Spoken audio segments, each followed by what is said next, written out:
यदि चैनल पर नए हो तो सब्सक्राइब कर लीजिए, उसके बाद में नोटिफिकेशन बेल को भी जरूर ऑन कर लीजिए। अस्सलाम वालेकुम दोस्तों, मेरा नाम है आरिफ और आप देख रहे हैं आपका अपना चैनल टेक्निकल लाइव स्टार। दोस्तों आज की वीडियो यूपी स्कॉलरशिप वालों के लिए बहुत ही इंपॉर्टेंट होने वाली है। दोस्तों आज की वीडियो में जो आपने सवाल पूछे थे मुझसे, मैं उनका जवाब दूंगा। आज की वीडियो क्यूएनए वीडियो होने वाली है, लेकिन यह है क्यूएनए वीडियो यूपी स्कॉलरशिप के बारे में ही होगी। मतलब यूपी स्कॉलरशिप के बारे में ही इसमें सवाल जवाब होंगे। मैं आपको जो आपने सवाल पूछे थे मैंने नोट कर लिए हैं और मैं आपको उनका जवाब दूंगा। तो दोस्तों चलिए स्टार्ट करते हैं। तो दोस्तों मेरे पास सवाल हैं जो आपने पूछे थे और कुछ सवाल कॉमन हैं जो सबसे ज़्यादा पूछे गए हैं।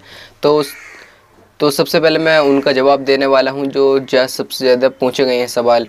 बहुत लोगों ने पूछे हैं उन्हें। तो सबसे पहले जो सवाल है दोस्तों वो है कि जिस ज़िले में आपका स्कूल है उसी ज़िले का आपका खाता होना चाहिए या नहीं। तो दोस्तों हाँ, यदि आपका जिस ज़िले में स्कूल है तो आपका खाता भी उसी ज़िले का होना चाहिए, तभी आप यूपी स्कॉलरशिप का फॉर्म भर सकते हैं। तो चलिए दोस्तों अब नेक्स्ट सवाल के बारे में बात करते हैं। दोस्तों नेक्स्ट सवाल है कि दिवा और आवासीय छात्र क्या है।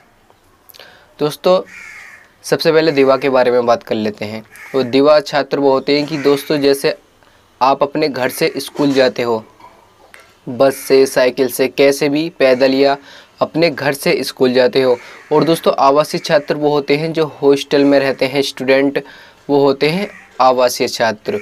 मतलब जितने भी हॉस्टल में रहने वाले छात्र हैं वो होते हैं आवासीय, और जो अपने घर से साइकिल या पैदल जाते हैं वो होते हैं दिवा छात्र। तो आप समझ गए होंगे। तो अगले सवाल के बारे में अब बात कर लेते हैं। अगला सवाल है दोस्तों, क्या मैं अपने फादर, मदर, सिस्टर, ब्रदर का अकाउंट लगा सकता हूं या नहीं। तो दोस्तों आपको अपना ही अकाउंट नंबर लगाना होगा, तभी आप यूपी स्कॉलरशिप का फॉर्म भर सकते हैं। तो चलिए दोस्तों अब अगले सवाल के बारे में बात करते हैं। अगला सवाल है दोस्तों, अनुमोदित वार्षिक नॉन रिफंडेबल अनिवार्य शुल्क, इसमें क्या भरना है। दोस्तों 3-4 ऑप्शन नए आए हैं जिसमें आपको वार्षिक शुल्क, अनुमोदित वार्षिक नॉन रिफंडेबल फीस, ये दोस्तों आपको अपने स्कूल से जानना है, तभी आपको इसमें भरना है, किसी से नहीं पूछना है। क्योंकि आपके स्कूल वाले ही इसके बारे में जानते होंगे, तो इसलिए आपको अपने स्कूल से पूछकर इसमें भर लेना है, क्योंकि ये ऑप्शन नए आए हैं। तो दोस्तों चलिए अब अगले सवाल के बारे में बात करते हैं। दोस्तों हमसे अगला सवाल पूछा है अरसलैन खान ने, करेक्शन फॉर्म की वीडियो बनाना भाई, मेरे फाइनल सबमिट में मिस्टेक हो गई है, ओके प्लीज़ भाई। तो अरसलान भाई मैं ज़रूर वीडियो बनाऊंगा, इसलिए आप हमसे जुड़े रहें। तो चलिए अगले सवाल के बारे में बात करते हैं। अगला सवाल पूछा है दिलीप कुमार ने, सर करेक्शन डेट कब आती है। तो दोस्तों एक करेक्शन डेट जो आती है जब लास्ट डेट के 1 मंथ बाद आती है, तो तब भी आएगी, मैं आपको बता दूंगा। तो चलिए अब अगले सवाल के बारे में बात करते हैं। तो अगला सवाल पूछा है मीरा जयसवाल ने, 9th क्लास के स्टूडेंट को कितने स्कॉलरशिप मिलती है। तो दोस्तों स्कॉलरशिप क्लास वाइज मिलती है। यदि आप 9th में हैं तो आपको कम मिलेगी, 10th में हो तो उससे ज़्यादा मिलेगी, तो इस हिसाब से मिलती है।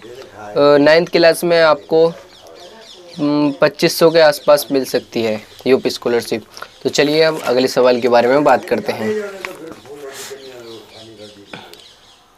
तो दोस्तों अगला सवाल पूछा है शुक्ला कुमार ने। इन्होंने पूछा है सर जी क्या जिस डिस्ट्रिक्ट से ITI करें वहीं का बैंक अकाउंट भी होना चाहिए। जी हाँ बिल्कुल, आपका वहीं का होना चाहिए। तो दोस्तों चलिए अब अगले सवाल के बारे में बात करते हैं। अगला सवाल पूछा है सत्येंद्र कुमार ने। इन्होंने पूछा है कि भाई मैंने फ़ोन फिल कर दिया है बट मैंने आधार नंबर गलत फिल कर दिया है, तो अब कैसे एडिट करूं। सत्येंद्र कुमार, यदि आपने अभी तक अपने फॉर्म को फाइनल सबमिट के लिए नहीं किया है अप्लाई, तो आप एडिट कर सकते हैं। यदि आपने फाइनल लॉक कर दिया है तो आप एडिट नहीं कर सकते। जब करेक्शन डेट आएगी तभी आप एडिट कर सकते हैं। तो चलिए अब अगले सवाल के बारे में बात करते हैं। अगला सवाल पूछा है मूलचंद MSM ने।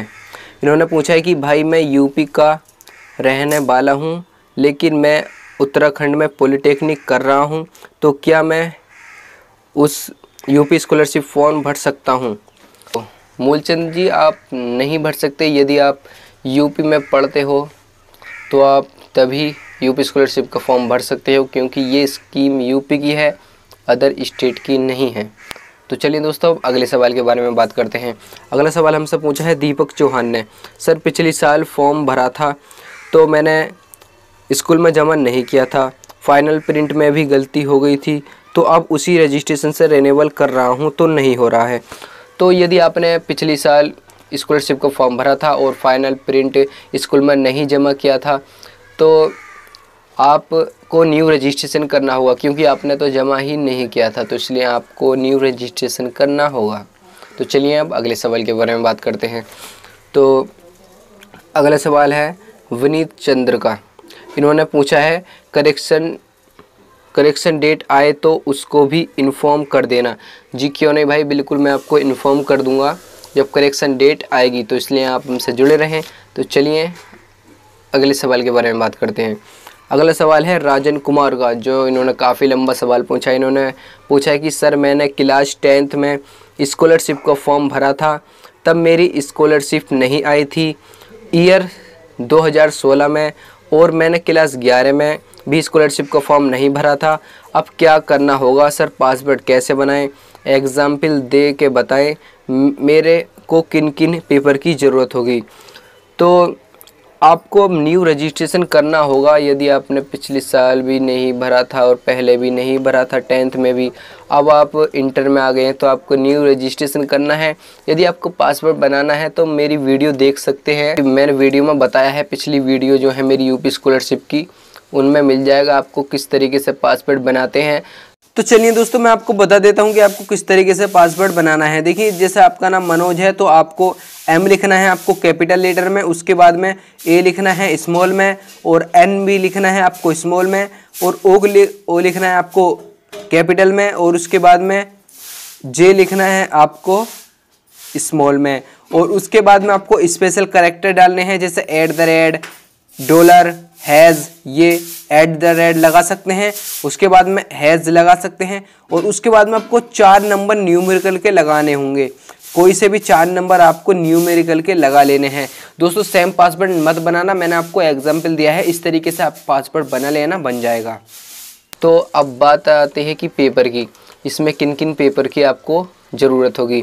दोस्तों, आपको आय प्रमाण पत्र की ज़रूरत होगी, और जाति प्रमाण पत्र की, और बैंक की पासबुक की, और मार्कशीट की ज़रूरत होगी पिछली क्लास की, और उसके बाद में आपको अपने आधार कार्ड की भी आवश्यकता होगी। तो चलिए दोस्तों, अब अगले सवाल के बारे में बात करते हैं। अगला सवाल क्या है गोविंदा गुप्ता ने। आय ज़रूरी है, निवास नहीं है। तो हाँ, वैसे आय जो है बहुत ज़रूरी है, इतना निवास नहीं है। निवास, जब आप यूपी स्कॉलरशिप का फॉर्म भरते हैं तो आपको आय या जाति की ही डिटेल पूछी जाती है, निवास की नहीं पूछी जाती है। और अल्पसंख्यक वालों के लिए और केवल आय की ही डिटेल पूछी जाएगी। तो चलिए दोस्तों, अब अगले सवाल के बारे में बात करते हैं। अगला सवाल अविनेश पाटिल जी ने पूछा है कि सर, फ़ोटो में नाम लिखा होना ज़रूरी है क्या? मैंने तो सिंपल किया है, any problem please tell me. नहीं, नाम लिखना इतना ज़रूरी नहीं है फ़ोटो पर, वो फ़ोटो आपको अपलोड करना होता है और कुछ नहीं। आपने सिंपल किया है तो कोई बात नहीं है। तो चलिए दोस्तों, अब अगले सवाल के बारे में बात करते हैं। अगला सवाल पाटिल अखिलेश जी ने किया है। सर, मेरे पास निवास प्रमाण पत्र नहीं है तो हो जाएगा या नहीं? हाँ जी, बिल्कुल हो जाएगा। यदि आपके पास निवास प्रमाण पत्र नहीं है तो आप यूपी स्कॉलरशिप का फॉर्म भर सकते हैं। आय होना ज़रूरी है और जाति। तो दोस्तों, यही सवाल थे कॉमन जो मैंने आपको मैंने बता दिए हैं। यदि आपको कुछ और पूछना है तो मुझे कमेंट कर सकते हैं। यदि आपको कोई प्रॉब्लम आ रही है यूपी स्कॉलरशिप के बारे में तो आप मुझे कमेंट कर ज़रूर बताएं। यदि आपने अभी तक वीडियो को लाइक नहीं किया तो प्लीज़ लाइक कर दिए, और चैनल को सब्सक्राइब अभी तक नहीं किया है तो प्लीज़ सब्सक्राइब कर लीजिए। मैं आपके लिए इसी तरह की वीडियोस लाता रहता हूं। तो दोस्तों, आज आपको वीडियो कैसी लगी मुझे कमेंट कर भी ज़रूर बताना। यदि आपने अभी तक लाइक नहीं किया है तो प्लीज़ लाइक कर दीजिए। तो दोस्तों, आज के लिए बस इतना ही। तो मिलते हैं अगली वीडियो के साथ। जय हिंद, जय भारत।